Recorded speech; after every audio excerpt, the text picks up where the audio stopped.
नमस्कार। तो क्या हाल चाल है आप सबके। आई होप कि आप सब बढ़िया होंगे। और बोर्ड का पेपर अब नजदीक आ गया है तो पढ़ाई जोर जोर शोर से चल रही होगी सबकी। एकदम से जमे होंगे सब लोग। और आशा करते हैं कि सब लोगों का सब कुछ तैयार हो चुका होगा।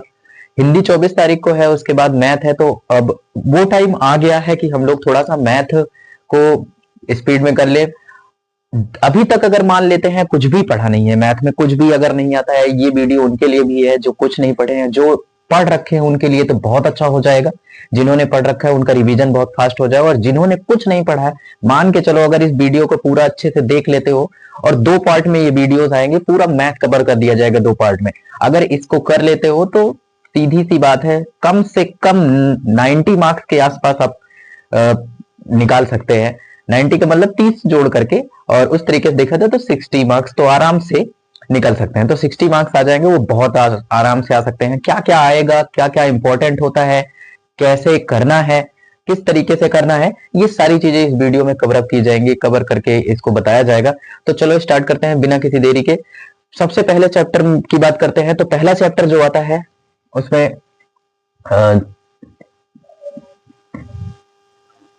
चैप्टर 1, सबको पता है कि मैथ का जो पहला चैप्टर है वो वास्तविक संख्या। कौन सा चैप्टर है? वास्तविक संख्या।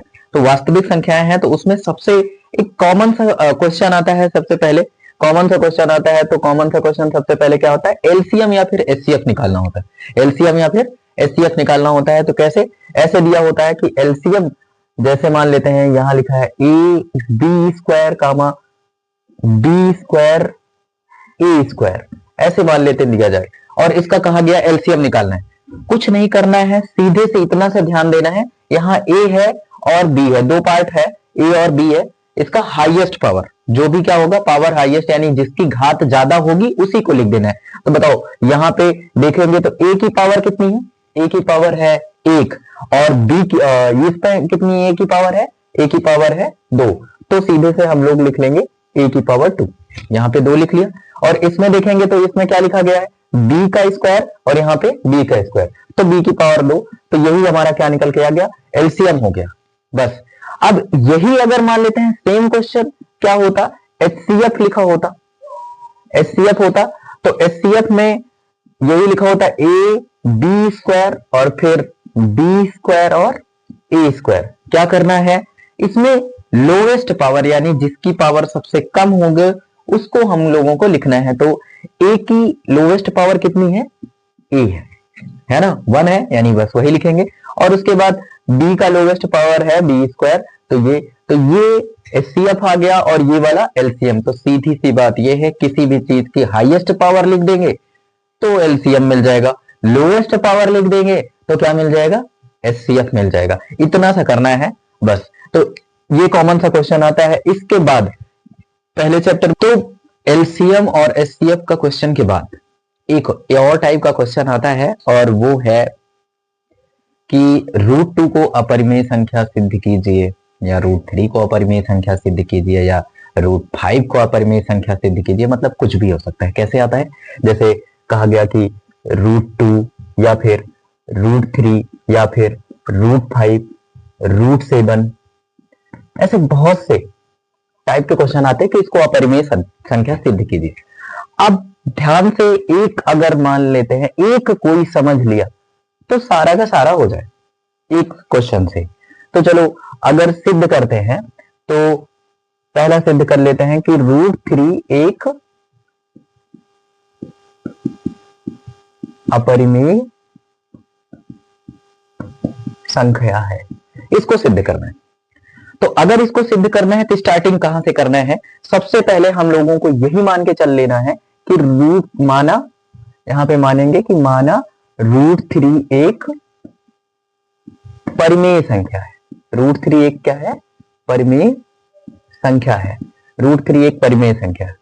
अब अगर √3 एक परिमेय संख्या है तो हम लोग जानते हैं परिमेय संख्या अगर कोई होती है तो उसको p/q के फॉर्म में लिखा जा सकता है। तो p/q के फॉर्म में लिखा जा सकता है, यानी कि √3 = a/b लिख देंगे।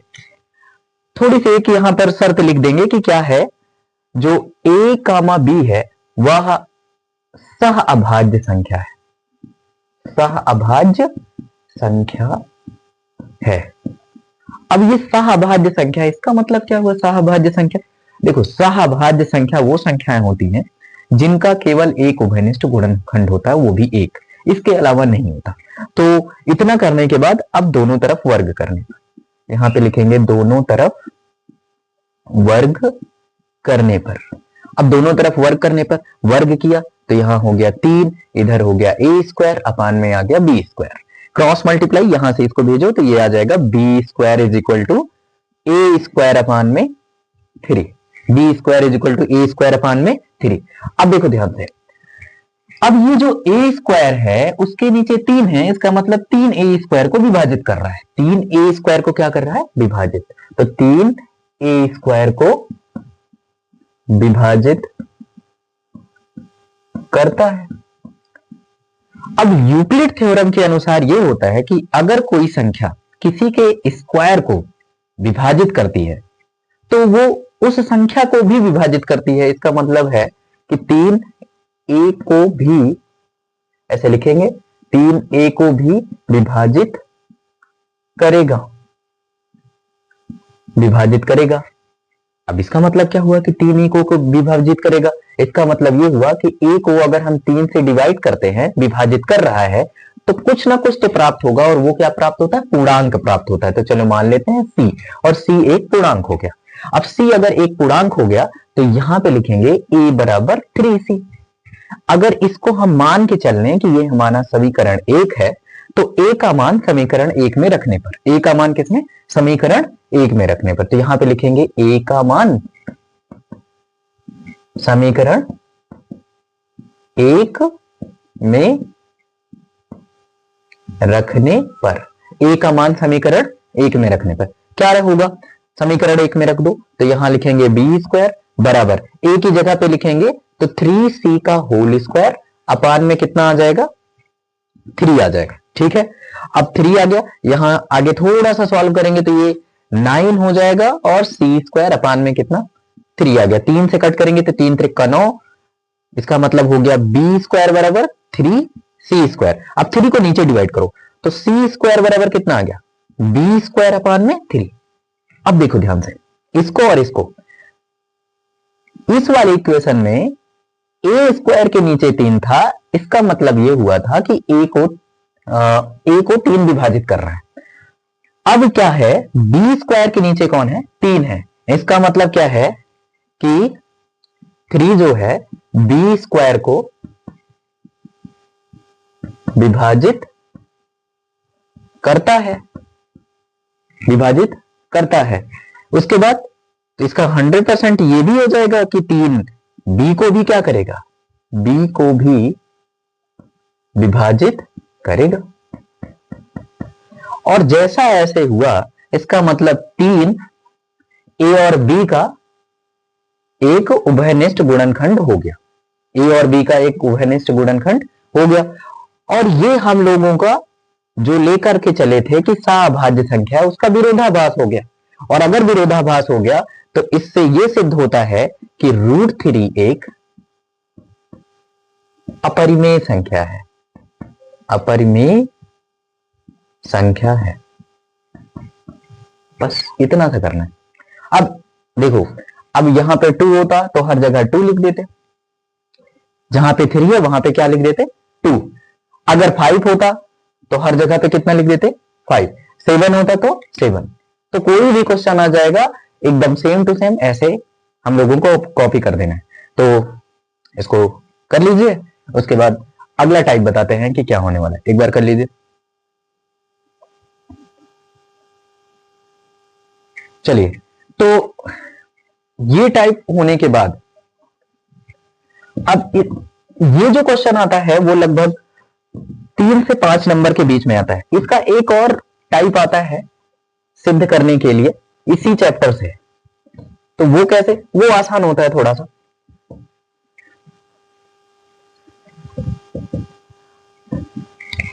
अब इस टाइप का क्वेश्चन आता है इसमें कि जैसे ये क्वेश्चन दे दिया गया 5 माइनस √3, 6 प्लस √2 या 3 √, 5 या फिर 1/√2, इस टाइप का क्वेश्चन आता है।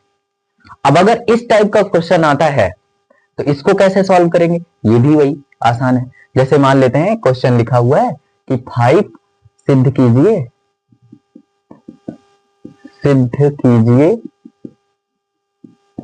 5 माइनस √3 एक अपरिमेय संख्या है। इसको सिद्ध करना है। क्या करना है, 5 माइनस √3 एक क्या है, अपरिमेय संख्या। फिर से वही मान के चलेंगे। कैसे, यहां लिखेंगे मान 5 माइनस √3 एक क्या होगी, परिमेय संख्या है। अगर परिमेय संख्या है तो हम फिर लिखेंगे 5/3 और a/में b। 5 माइनस √3 a/में कितना, b आ जाएगा। और यहां लिख देना है कि a, b क्या है, सह अभाज्य है, सहअभाज्य है। अब उस तरीके से इसमें पूरा नहीं सॉल्व करना, इसको कहां लेके जाएंगे, इधर, और इसको इधर लेके जाइए इधर, तो यहां से आ जाएगा √3 is equal to 5 minus a/b, 5 minus a/b। अब जो इतना पार्ट हुआ, क्योंकि ये दोनों पूर्णांक हैं, ये दोनों क्या हैं, पूर्णांक है, और ये वाला भी एक पूर्णांक है, तो ये तो क्या हो गया, ये हो गया परिमेय संख्या, परिमेय संख्या। और इसको तो प्रूव करके आए हैं कि ये क्या है, अपरिमेय संख्या। तो ये तो विरोधाभास हो गया। ये क्या हो गया, जो ये मान के चले थे कि ये क्या है, परिमेय संख्या है, उसका क्या है, इसका विरोधाभास है। अतः 5 माइनस √3 एक क्या है, अपरिमेय संख्या है। बस इस टाइप का सिंपल। अगर ये होता तो 6 उधर कर देते, यहां होता तो 3 डिवाइड कर देते, वही आ जाता, ठीक है। और ये 2 होता तो उसको क्रॉस मल्टीप्लाई करके ऐसे करते तो सारे के सारे। ये जो क्वेश्चन आता है एक सिंपल सा आता है, ये 1 या 2 नंबर के लिए आ जाता है। वो वाला जो क्वेश्चन होता है थोड़ा सा लेंथी होता है, उसका थोड़ा सा बड़ा।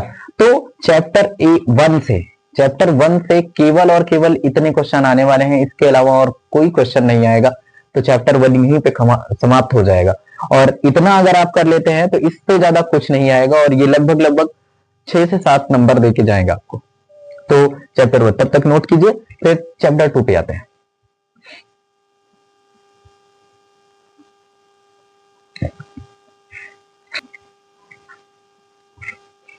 तो नोट हो गया होगा, तो फिर आते हैं। तो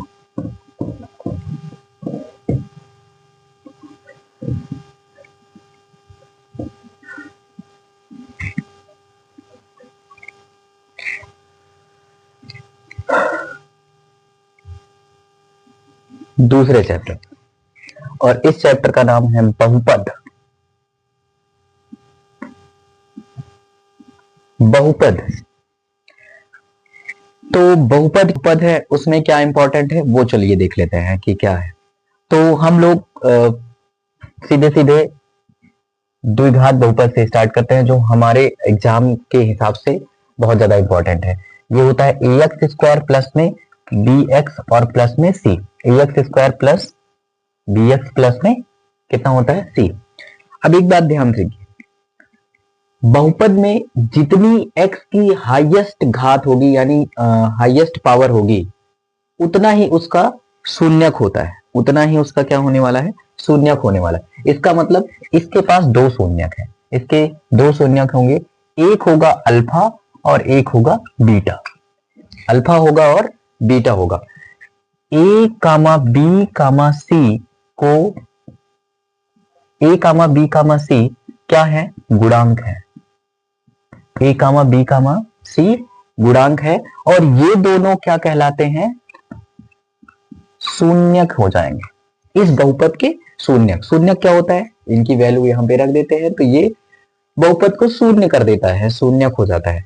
तो इसमें एक संबंध होता है कि अल्फा प्लस बीटा बराबर माइनस बी अपान ए, अल्फा प्लस बीटा बराबर माइनस बी अपान ए, और अल्फा इंटू बीटा बराबर सी अपान ए, ये आता है।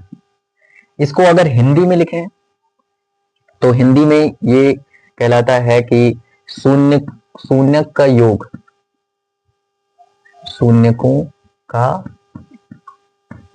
योगफल, शून्यकों का योगफल बराबर होता है माइनस बी अपान ए, और ये होता है शून्यकों का गुणनफल, शून्यकों का गुणनफल इज इक्वल टू होता है सी अपान में ए। ये इतना हम लोगों को याद रखना है। तो क्या हो गया, शून्यकों का योगफल माइनस बी अपान में ए, शून्यकों का गुणनफल सी अपान में ए होता है। अब थोड़ा सा एक ए बी सी कुछ बच्चों को निकालने में दिक्कत होती है, चलिए देख लेते हैं। मान लेते हैं यहां लिखा है 2x स्क्वायर प्लस में कितना 5x प्लस में 3।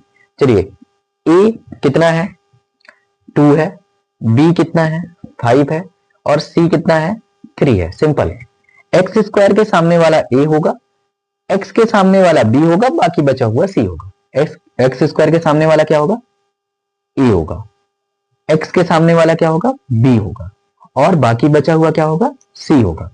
चलो इसको ट्राई कर लेते हैं। इसमें कितना आएगा, P x is equal minus 5x square minus 2 plus 4। अब इसमें ए बी सी की वैल्यू बतानी है। ए बी सी का मान बताइए। तो ए बी सी का मान, ए बराबर आएगा -5, बी बराबर आएगा -2, और सी बराबर आएगा 4। ये हाँ साइन के साथ, जो भी लिखना है हम लोगों को साइन के साथ। अगर माइनस साइन है तो माइनस साइन लिखेंगे, यहां प्लस था इस वजह से नहीं लिखा, तो माइनस साइन के साथ। तो ए बी सी आराम से निकालना आ गया। इसको हम लोग ऐसे करते हैं। तो इतना पार्ट इसका इंपॉर्टेंट है, हम लोगों को ध्यान देना है। फिर इसके बाद इसका ग्राफ क्या होता है वो देख लेते हैं। इसका जो ग्राफ आएगा, अगर a ग्रेटर देन 0 है, a ग्रेटर देन 0 मतलब a 0 से बड़ा है, a 0 से बड़ा होगा तो ग्राफ इसका ऐसे ऊपर की तरफ u बनेगा, और अगर a लेस देन 0 है तो इसका ग्राफ ऐसे नीचे की तरफ u बनेगा। तो वैसे एग्जाम में ग्राफ नहीं बनाने के लिए आएगा, लेकिन हाँ ये पूछ लेता है कि इसका ग्राफ का नाम क्या है, तो इसका नाम होता है परवलय। इस ग्राफ का नाम क्या होता है परवलय, यानी द्विघात बहुपद जो होता है उसका अगर हम ग्राफ बनाते हैं तो वो ग्राफ क्या आता है परवलय आता है। ठीक है, परवलय। तो यहां से ये, तो इसको नोट कीजिए और फिर उसके बाद थोड़ा सा और आगे बात करते हैं। चलिए नोट कर लिया होगा आप लोगों ने। तो अब इसी ग्राफ पे एक बात और समझी जा सकती है। अभी मैंने ये बताया कि जितना x का अधिकतम घात होती है उतना ही क्या होता है उसका शून्यक होता है। जैसे यहां पे x स्क्वायर था तो इसके कितने शून्यक थे 2 शून्यक थे। अगर मान लेते हैं कोई भी ऐसे लिख देता कि x की पावर 7 प्लस x की power 5 plus x square plus 2, ऐसे एक बहुपद लिख देता और इसमें पूछता कि शून्यकों की संख्या बताइए, तो इसके x की घात कितनी है, अधिकतम घात कितनी है 7, तो कितने शून्यक हो जाएंगे इसके 7। ये याद रखना, हो सकता है कि बहुविकल्पी क्वेश्चन में पूछा जा सके। जितना ज्यादा घात, जितना अधिकतम घात उतना ही क्या होने वाला है इसका शून्यक हो जाएगा। अब ग्राफ से कैसे पहचानेंगे कि कितने शून्यक है कि कितने नहीं।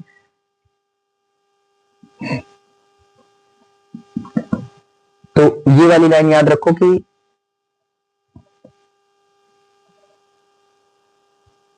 ग्राफ यक्स अक्ष को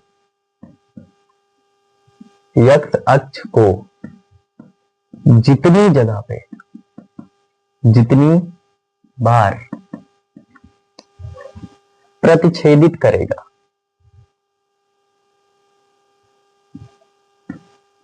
प्रतिच्छेदित करेगा उतना शून्यक होगा। जितनी जगह पे प्रतिच्छेदित करेगा उतना इसके क्या हो जाएंगे, शून्य। जैसे अब इसका क्वेश्चन, अब ये होता है y अक्ष और ये होता है x अक्ष, y अक्ष और क्या होता है x अक्ष। अब मैं ऐसे ही एक ग्राफ बना दे रहा हूं, एक ग्राफ ऐसे बना दिया गया, मान लेते हैं किसी बहुपद का ये ग्राफ है और तुमसे ये क्वेश्चन पूछा गया कि बताइए इसमें कितने शून्यक हैं। तो कुछ नहीं, हम लोगों को x अक्ष देखना है, उसको ये ग्राफ जितनी जगह पे प्रतिच्छेदित कर रहा होगा उतने ही शून्यक हो जाएंगे। देखिए कितनी जगह पे कर रहा है, 1 2 और 3। तो शून्यक कितने हो गए इसके, शून्यक हो गया 3। बहुत ही सिंपल, शून्यक ये 3 हो गए। चलो एक क्वेश्चन ये हो गया, एक क्वेश्चन और कर लेते हैं इस पे। ये बताना है कि कितने शून्यक होंगे। ये है y अक्ष और ये है x अक्ष, ये ऐसे ग्राफ आ रहा है। अब बताना है कितने शून्यक होंगे। बहुत अच्छा, 4। कितने होंगे, 4। कैसे, 1 2 3 और 4। ये यहां पे टच कर रहा है, इसको भी एक गिना जाता है, तो कितना आ जाएगा, शून्यक 4। तो सिंपल, अब कोई भी ग्राफ देकर के अगर क्वेश्चन ये पूछता है कि इसमें कितने शून्यक होंगे तो आराम से बता सकते हैं कि इतनी जगह पे x अक्ष को ये ग्राफ प्रतिच्छेदित या टच कर रहा होता है तो हम लोग उतने ही इसमें क्या मान लेते हैं, शून्यक मान लेते हैं। तो अभी तक क्या हुआ कि हम लोगों ने देखा कि बहुपद में मूलों का गुणनफल और मूलों का मतलब शून्यकों का गुणनफल और शून्यकों का योगफल क्या होता है। उसके बाद हम लोगों ने ए बी सी को निकालना देख लिया। उसके बाद उसका ग्राफ क्या होता है, ग्राफ का नाम होता है परवलय। और ग्राफ अगर दिया जाएगा और x अक्ष को जितनी बार कट करेगा उतना ही उसके क्या हो जाएंगे, शून्यक हो जाएंगे। तो ये इसका इतना सा हो गया। अब इसको नोट कर लीजिए, फिर आगे चलते हैं।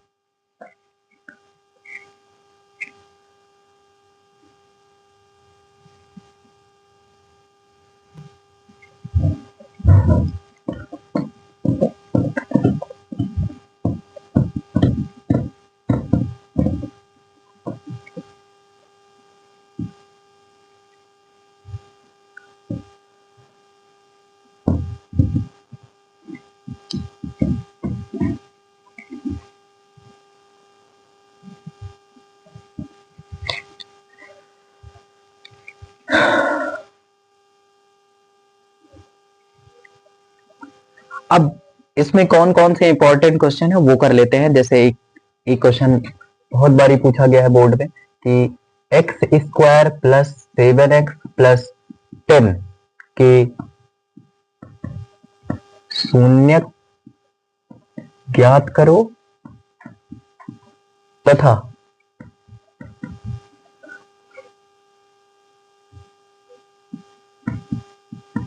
शून्यक और गुणांक, शून्यक और गुणांक में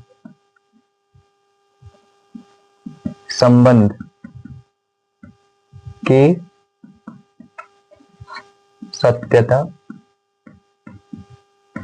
की जांच कीजिए, की जांच कीजिए। देखिए अभी क्वेश्चन इसको ध्यान से देख लीजिए, उसके बाद सारे क्वेश्चन इसमें ऐसे ही हो जाएंगे। तो ये क्वेश्चन है। अब इसका हम लोगों को सबसे पहले गुणनखंड करना पड़ेगा। 7x प्लस में 10 मान लेते हैं ये। अब कैसे गुणनखंड किया जाता है, इसका मल्टीप्लाई इससे किया जाता है और बीच वाली टर्म को तोड़ा जाता है। ठीक है, तो यहां 10 हो गया, इसको तोड़ेंगे तो 5 और 2 के भाग में टूट जाएगा। तो यहां बनेगा x² प्लस में लिखेंगे 5x प्लस में लिखेंगे 2x और प्लस में लिखेंगे 10। अब ये 2 पार्ट हो गया और ये वाला 2 पार्ट हो गया। तो यहां से हम लोग x कॉमन ले लेंगे तो ये बचेगा x प्लस 5 और प्लस में 2 कॉमन ले लेंगे तो ये बचेगा x प्लस 5। फिर इसको सॉल्व करेंगे तो ये आएगा x प्लस 5 और यहां से आ जाएगा x प्लस 2। तो ये हो गया। तो यदि ये इनको जीरो किया जाए तो x का मान कितना आ जाएगा, ये अगर जीरो करते हैं कि यहां पे, तो x प्लस 5 बराबर 0, तो x बराबर कितना आ जाएगा -5 और x प्लस 2 बराबर 0, तो ये आ जाएगा x बराबर -2। यानी एक हो गया अल्फा और एक हो गया बीटा, अल्फा और बीटा दो शून्यक हो गए। अब सत्यता की जांच करनी है तो हम लोगों को पता है कि शून्यकों का योगफल, तो यहां लिखेंगे शून्यक का योगफल बराबर होता है -b/a। माइनस कितना होता है, b/a। अब पहला शून्य कितना है, यहां लिखेंगे -5 और फिर दूसरा शून्य कितना लिखा है -2 बराबर b की वैल्यू कितनी है 7, तो यहां लिखेंगे -7 और a की वैल्यू कितनी है 1, तो ये आ जाएगा -2 और मिला करके कितना -7 बराबर -7। तो ये सिद्ध हुआ, इनकी सत्यता की जांच हुई इसमें ऐसे। हाँ, गुणनखंड का भी कर सकते हो, शून्यकों का गुणनखंड, गुणनफल। तो ये शून्यकों का जो गुणनफल होगा वो कितना होता है c/a होता है। तो यहां शून्यक एक है -2 और एक -2 है और एक है -5। c की वैल्यू कितनी है 10 है, क्योंकि हम लोग इसको निकालना सीख चुके हैं अभी। तो c की वैल्यू 10 है, a की वैल्यू 1 है, इन दोनों को मल्टीप्लाई करेंगे तो 5 दूना 10 और माइनस माइनस प्लस, तो 10 बराबर कितना आ गया 10। तो इससे सत्यता की जांच हो गई कि ये कैसे शून्यक और उसके गुणनफल का सत्यता कैसे जांच की जाती है, ये हमने देख लिया, और शून्यक कैसे निकाला जाता है ये भी देख लिया। अब इस टाइप के सारे क्वेश्चन हम लोग कर सकते हैं। तो जैसे एक क्वेश्चन ये दिया जाए, ये भी इंपॉर्टेंट है, तो ये बोर्ड में तो बहुत बार आ चुका है, इस क्वेश्चन को ध्यान से देखेंगे। और एक क्वेश्चन और है, ये क्वेश्चन करते हैं कितना 4s² माइनस में 4s और प्लस में कितना आ जाएगा 1। इसको ऐसे मान के चलो कि यहां पे लिखा होगा एक कोई भी px लिख लेते हैं और ये कितना लिखा है ps लिख देते हैं, क्योंकि यस है तो ps, और ये लिखा है 4s² माइनस में 4s और प्लस में 1। ये भी बोर्ड में बहुत बार आया है, इसको भी सॉल्व करना है। कैसे सॉल्व करेंगे देखिए, सॉल्व करने का वही तरीका है, क्या इसका मल्टीप्लाई करो और इसको तोड़ो, ऐसे तोड़ो कि जोड़ने घटाने पे तो कितना आना चाहिए, यही जोड़ने घटाने पे यही आना चाहिए, और गुणा करने पे जो भी गुणा किया है वो आ जाए। तो देखो गुणा करने पे कितना है 4, और तो 4 को ऐसे तोड़ो कि गुणा करने पे 4 आ जाए और जोड़ने घटाने पे भी 4 आ जाए। तो 2 और 2 को जोड़ेंगे तो कितना आता है 4, और 2 और 2 को गुणा करेंगे तब भी कितना आता है 4। तो सीधी सी बात है, यहाँ पे लिखेंगे 4s² माइनस, यहाँ लिखेंगे 2 प्लस में 2, यहाँ लिखेंगे s प्लस 1। थोड़ा सा और सॉल्व करेंगे तो 4s² माइनस में 2s माइनस 2s प्लस में 1। फिर यहां से 2s कॉमन ले लो, 2s कॉमन ले लेते हैं तो ये 2s कॉमन हो गया, तो यहां बचेगा 2s माइनस 1। अब सेम टू सेम यही है, तो माइनस कॉमन ले लिया तो यहां से बचा 2s माइनस 1। अगले ब्रैकेट में यहां पे लिखेंगे 2s माइनस 1 और दूसरे ब्रैकेट में भी 2s माइनस 1। इसका मतलब है यहां बन गया 2s माइनस 1 का होल स्क्वायर।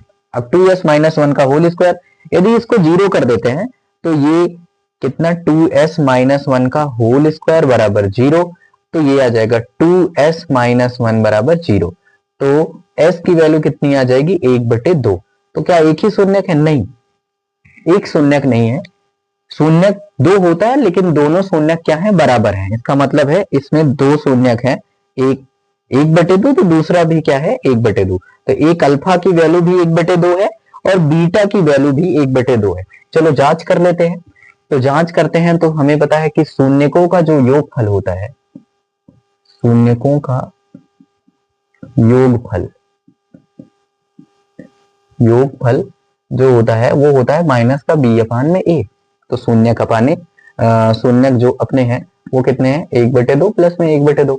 और b की वैल्यू अगर देखें तो कितना है, यहाँ पे b की वैल्यू है -4, तो यहाँ लिखेंगे -4 और a की वैल्यू भी 4 है। तो इसको अगर जोड़ते हैं तो ये तो हो गया 1, यहाँ से 4 से 4 कट कर देंगे, माइनस माइनस हो जाता है प्लस, यानी कि ये सत्यता की भी जांच हो गई, दोनों क्या है, बराबर है, इस वजह से ये बराबर हो गए।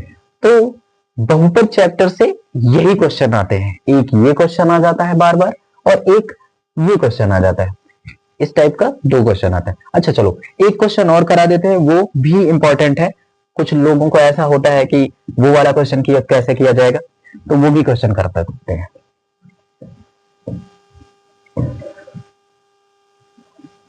इसको नोट कर लीजिएगा, वो वाला नोट कर चुके होंगे आप। तो एक क्वेश्चन और आता है, ये भी इंपॉर्टेंट है, इसको भी देख लीजिएगा। जैसे यहां पे लिखा होता है x² माइनस में √3 के शून्यक ज्ञात कीजिए, के शून्यक ज्ञात करो और वही सत्यता सिद्ध करनी है। तो इसमें कैसे करना होता है, अब थोड़ा सा बच्चे इसमें परेशान हो जाते हैं, यहां तो x सही नहीं, तो क्या करेंगे, तो कुछ नहीं, इसको भी ऐसे px के तरीके से मान लेते हैं कि px बराबर कितना लिखा गया है, x² माइनस में √3, और इसको आगे सॉल्व करते हैं तो ये, अब ये क्वेश्चन जो बन गया, सॉरी ये √3 नहीं, ये 3 हो जाएगा, इसको 3 मान लेते हैं, x² माइनस में 3, तो यहां से 3 हो जाएगा। तो इसको ऐसे लिख सकते हैं कि ये x² हो गया, ये माइनस √3 का क्या बन जाएगा, होल स्क्वायर। और सबको पता है कि ये वाला जो फार्मूला होता है a² माइनस b² बराबर होता है एक ब्रैकेट में a प्लस b और एक ब्रैकेट में a माइनस b। तो बहुत ही आसान सा क्वेश्चन बन जाएगा ये बन जाएगा x प्लस में √3 एक ब्रैकेट में और दूसरे ब्रैकेट में बन जाएगा x माइनस √3, x माइनस कितना √3। अब इसके दो शून्यक हो गए, इसको 0 कर दो और इसको भी क्या कर देते हैं 0। तो इसको अगर हम 0 कर देते हैं तो x बराबर कितना आ जाएगा, माइनस का √3, और यहां से इसको 0 कर देते हैं तो x बराबर कितना आ जाएगा, प्लस का √3। ठीक है, एक को मान लेते हैं अल्फा, एक को मान लेते हैं बीटा, अल्फा और बीटा। अब सत्यता की जांच करते हैं। तो अगर सत्यता की जांच करते हैं तो इसमें देखो फिर से वही शून्यकों का योगफल होता है माइनस का b अपान a। तो यहां लिखेंगे माइनस √3 प्लस में √3 बराबर माइनस b की वैल्यू, अरे भाई जब ये x है ही नहीं तो b की वैल्यू कहां से आएगी, तो b की वैल्यू कितनी है 0, तो यहां लिखेंगे 0 अपान 1, इसका मतलब इधर 0 हो गया और ये भी सेम है, तो 0 इज इक्वल टू 0, इसका मतलब सत्यता की भी जांच हो गई। और अगर ये इससे और शून्यकों का गुणनफल, शून्यकों का गुणनफल की बात करें तो c अपान में होता है। चलो शून्यकों का गुणनफल देख लेते हैं, ये कितना आता है, एक है माइनस √3 और एक है √3 और यहाँ c की वैल्यू है -3, तो यहाँ लिखेंगे -3 अपान में 1, रूट का गुणा करते हैं तो 3 बचता है, तो -3 इज इक्वल टू -3, इसका मतलब ये भी बराबर है। इस वजह से ये दोनों सत्य हुए कि इसके शून्यक और इसका गुणांकों का जो संबंध है वो भी सत्य है। तो इस तरीके से देखा जाए तो अब यही मात्र 3 क्वेश्चन अगर आप करके जाते हैं अच्छे से तो सारे के सारे क्वेश्चन बनने की संभावनाएं पूरी हो जाती हैं। बस इसी तरीके से गुणनखंड करना है इसमें और इस तरीके से करना है। तो अब इसको नोट कीजिए और अब देखते हैं तीसरे चैप्टर क्या होता है। तीसरे चैप्टर से थोड़ा जल्दी जल्दी कर रहे हैं क्योंकि अब उतना टाइम नहीं है कि पूरा डिटेल में स्टडी कराया जाए, इतना भी नहीं टाइम है कि उसको पूरा डिराइव करके या फिर बहुत सारे क्वेश्चन कराए जाए। हाँ, उतने क्वेश्चन करा दिए जाएंगे जो अपने बोर्ड में इंपॉर्टेंट है। तो चलिए करते हैं।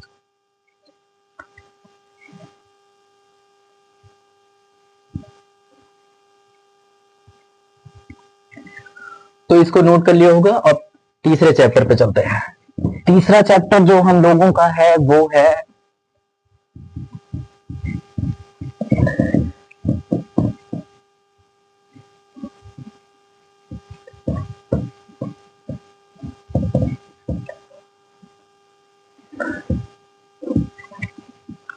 दो चर वाले रैखिक समीकरण।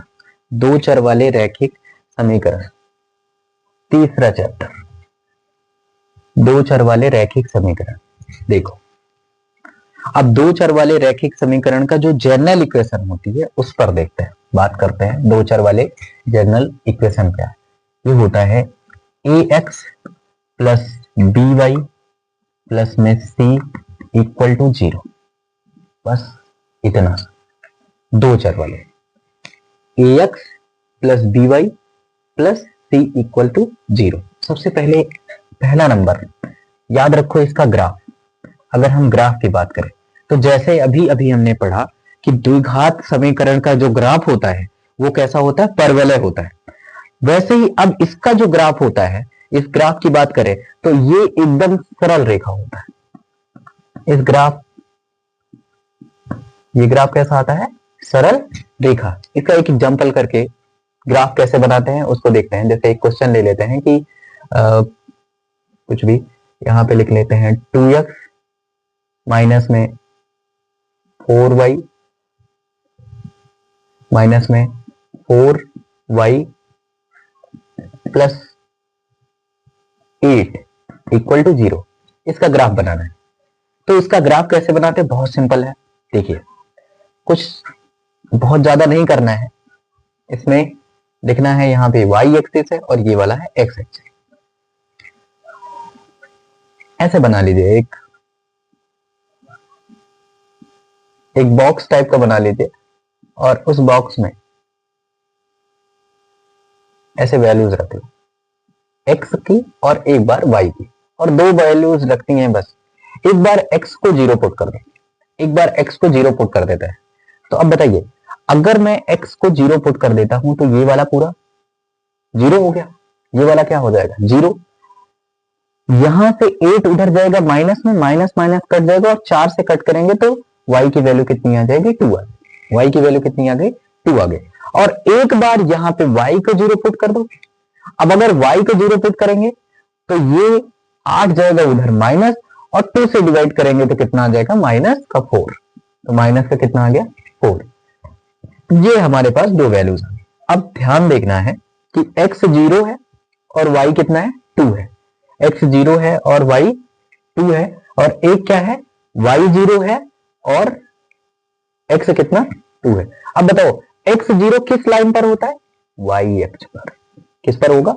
y अक्ष पर होगा। तो मान लेते हैं कि ये वाला पॉइंट कहीं पे यहां होगा, 0,2, जहां पे कहीं होगा। और y कहां 0 होता है? x अक्ष पर। तो -4 लिखा है, तो ये वाला पॉइंट कहां पे होगा? मान लेते हैं कि यहां कहीं पे ये वाला पॉइंट -4,0 होगा। अब कुछ नहीं करना, इसको आराम से ऐसे मिला दीजिए और ये हमारा ग्राफ बन के तैयार होगा। इस वाले इसी तरीके से कोई भी ग्राफ आसानी से बनाया जा सकता है। बस एक बार क्या करना है? x को 0 रखना है, y की वैल्यू निकाल लो, और एक बार y को 0 रखो और किसकी वैल्यू निकाल लो? x की वैल्यू निकाल लो। ये हो जाएगा। इसको नोट कीजिए, आगे चलते हैं इसके बाद फिर। अब देखो, कर लिया होगा नोट। अब इसमें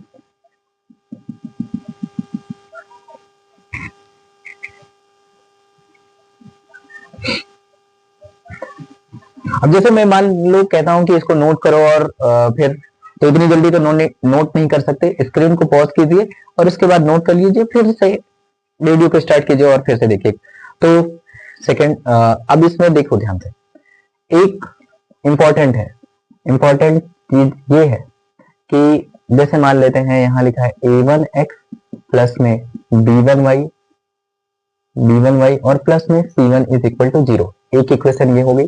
दूसरी इक्वेशन a2x प्लस में b2y प्लस में c2 इज इक्वल टू 0। ऐसे 3 कंडीशन याद रखेंगे। एक होता है a1 अपान में a2, a1 अपान में a2 वो बराबर नहीं होता है b1 अपान में b2 के, पहला नंबर। फिर दूसरा ये होता है कि a1 अपान a2 बराबर होता है b1 अपान b2 के, लेकिन बराबर नहीं होता किसके, c1 अपान c2 के। और तीसरा कंडीशन ये है कि a1 अपान a2 बराबर होता है b1 अपान b2 के और बराबर होता है c1 अपान c2 के। ये 3 कंडीशन बढ़िया से याद रखिए, 3 कंडीशन है। अब इसमें 2-3 बातें याद रखेंगे। अगर ऐसा है तो, क्योंकि मैंने बताया ये क्या होती है, सरल रेखा है, तो दोनों सरल रेखाएं ऐसे जाएंगी। अगर ये ऐसे जाएंगी तो इनको हम बोलते हैं समांतर रेखा, इसको बोला जाएगा समांतर रेखा, ठीक है। और अगर समांतर रेखा है तो बताओ ये एक दूसरे को कभी कट नहीं करेंगे। हाँ, एक बात याद रखना, जहां पे रेखाएं जितनी बार कट करेंगे एक दूसरे को, उतना ही क्या होने वाला है, हल होने वाला है, उससे ज्यादा हल नहीं होगा। तो यहां पर ये दोनों एक दूसरे को काटती हुई नहीं नजर आ रही है, इस वजह से इसको हम कहेंगे कोई हल नहीं। सॉरी, थोड़ा मिस्टेक हो गया इसमें। देखिए ये पहला वाला वो सेकंड दिमाग में चल गया। तो एक क्या हो गया, एक रेखा ऐसे जाएगी तो दूसरी ऐसे, इस वाले में ऐसे जाएगी, तो इसको कहते हैं प्रतिच्छेदित रेखा। इसको क्या बोलेंगे, प्रतिच्छेदित, इसको बोलेंगे प्रच्छेदित रेखा। अब प्रच्छेदित रेखा कितनी जगह पे काट रही है, एक जगह पे, तो इसका क्या होगा, एक हल। इसको कहेंगे एक हल कहेंगे, या बोला जाता है अद्वितीय हल। कौन सा, अद्वितीय हल कहा जाएगा, अद्वितीय हल कहा जाएगा। और इसी तरीके से अब ये सेकंड वाला जो तभी बता दिया था कि ये दोनों ये ऐसे जाएंगी तो इसको बोला जाता है समांतर रेखा, समांतर रेखा। और अगर समांतर रेखा है तो इसका कोई हल नहीं, कोई हल नहीं, कोई हल नहीं होने वाला। और ये वाली जो रेखा होती है, एक रेखा के ऊपर दूसरी रेखा, तो इसको बोलते हैं संपाती, संपाती रेखा। और इसके अब हर जगह पे मान सकते हैं कि बहुत सारे बिंदु और हर जगह पे एक दूसरे को प्रच्छेदित कर रहे हैं, तो इस वजह से इसको हम कह सकते हैं कि यह कितना होगा, अनंत हल होगा, अनंत हल, ये हो जाएगा अनंत हल। तो इतना, तो इसके अनंत हल। अब एक बात ध्यान से देखिए कि जो भी, जिस भी कंडीशन में हल निकल रहा है उसको हम बोलते हैं संगत। तो ये हो जाएगा संगत, ये हो जाएगा असंगत, और ये हो जाएगा संगत। तो ये हमें याद रखना है तीनों। पहला क्या होगा, a1 अपान a2 बराबर नहीं है b1 अपान b2 के। दूसरा वाला क्या है, a1 अपान a2 बराबर है b1 अपान c2, लेकिन c1 अपान c2 के बराबर नहीं है। और a1 अपान a2 बराबर है b1 अपान b2 और बराबर है c1 अपान c2। अगर ऐसा होता है तो प्रच्छेदित रेखाएं होती है, एक हल होता है। अगर ऐसा होता है समांतर रेखाएं होती हैं, कोई हल नहीं होता है। और अगर ऐसा होता है तो संपाती रेखाएं होती हैं और इसके अनंत हल होते हैं। अब इस पे क्वेश्चन कैसे आता है कि k का मान बताइए अगर अनंत हल है, या फिर k का मान बताइए जब इसका कोई हल नहीं है, या फिर k का मान बताइए जब इसका एक हल है। ऐसे इस टाइप के क्वेश्चन आते हैं, तो इसको नोट कीजिए, तो क्वेश्चन करता है, नोट कीजिए। तो चलिए इस पे क्वेश्चन करते हैं कि कैसे ये क्वेश्चन बनेगा।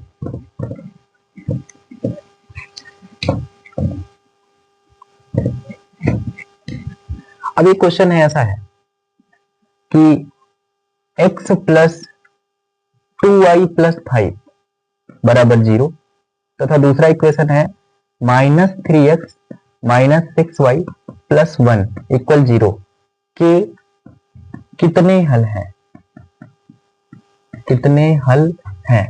कभी भी ऐसे क्वेश्चन आ जाए कितने हल हैं या फिर के का मान बताइए, जिस तरीके से क्वेश्चन आ जाए तो हमें यही तीनों लगाना होगा। अब ए बी सी मतलब सबको पहले A1 B1 और C1 निकालना है, तो सिंपल है, x के सामने वाला होता है A और y के सामने वाला होता है B और बचा हुआ होता है C।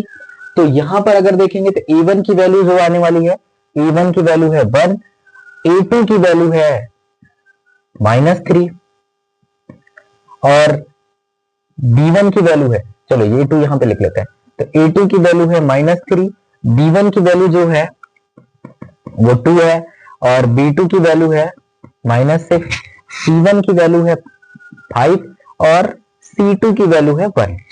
डिवाइड करो इनको, ये आपस में डिवाइड कर देते हैं, तो यहां से A1 अपान में A2 बराबर आ गया -1/3, B1 अपान में B2 बराबर आ गया 2 अपान में -6, यानी कट करेंगे तो ये कितना आ जाएगा -1/3, और फिर उसके बाद यहां लिखेंगे C1 अपान में C2 इज इक्वल टू कितना आ गया 5 अपान में 1। अब देखो ध्यान से, A1 अपान A2 कितना आया -1/3, B1 अपान B2 कितना आया -1/3 और C1 अपान C2 कितना है 5।